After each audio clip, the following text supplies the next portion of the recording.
అండి అందరికీ ఈరోజు ఇల్లు క్లీనింగ్ చేయడంలో సెకండ్ డే అనమాట.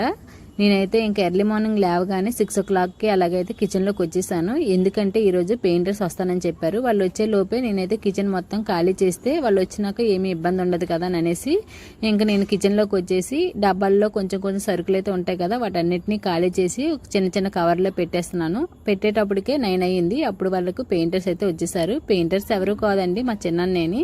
ఇంకా మా చిన్నాన్న వచ్చి అతని పని అతను చేస్తుంటే నేనైతే పక్క నుండి ఇంకా కిటికీస్ ఇవన్నీ ఉంటాయి కదా, వాటన్నిటిని బూజైతే దులిపేసుకుంటున్నాను.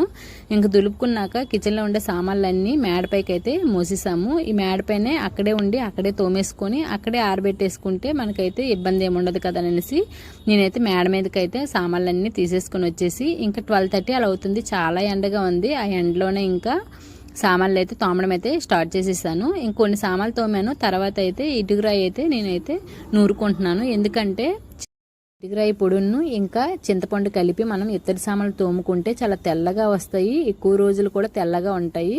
నేను అది మొత్తం నూరేసుకున్నాను. నూరేటప్పటికల్లా మా పనామె అయితే వచ్చేసి నాకైతే గిన్నెలు తోమడంలో కొంచెం హెల్ప్ చేశారు.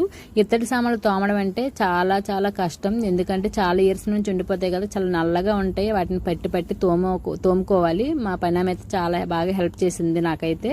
ఆమె తోమేస్తుంటే నేను మొత్తం కడిగేసుకొని ఎండలో అయితే ఒక 1 hour అయితే ఆరబెట్టేసుకున్నాము.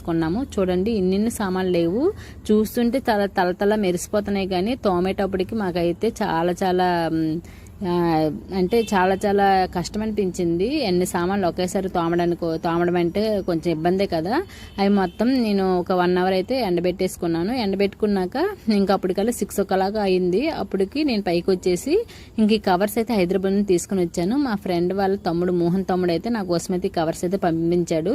ఇంక ఈ కవర్లోనే ప్యాకింగ్ చేసేసి అటుకు పైన పెడితే ఏ దుమ్ము ధూళి ఏమి తగలకుండా ఎప్పుడు ఉన్నా అలా నీట్గా ఉంటాయి, తెల్లగా ఉంటాయి అని అనేసి ఇంకా అయితే నేను ఈ కవర్లో ప్యాకింగ్ చేస్తున్నాను అనమాట. ఈ కవర్స్ చాలా మంది తెలిసి ఉంటుంది. ఇప్పుడు ఎవరింటికి వెళ్ళినా అటుకుల పైన ఈ కవర్లు వేసేసి ఇత్తడి సామాన్లు అయితే పెడుతున్నారు.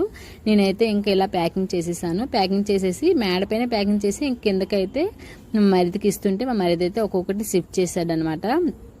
కిందనైతే మొత్తం సామాన్లతో అయితే నిండిపోయింది హాల్ మొత్తం. ఇంకా ఇలా ఉంటే మళ్ళీ నైట్కి పడుకోవడానికి ఇబ్బంది, మళ్ళీ తినడానికి ఇబ్బంది అని అనేసి ఇంకా నైటే ఇంక నేనైతే అటుకుపైన పెట్టడానికి కోసమని అయితే పైకి అయితే వెక్కాను. ఎవరు ఇంట్లో లేరు, అందరూ కొంచెం పేషెంట్స్, నేనే చేసుకోవాలి కాబట్టి ఇంక పైకి ఎక్కి 1 by 1 అయితే పెట్టిస్తాను.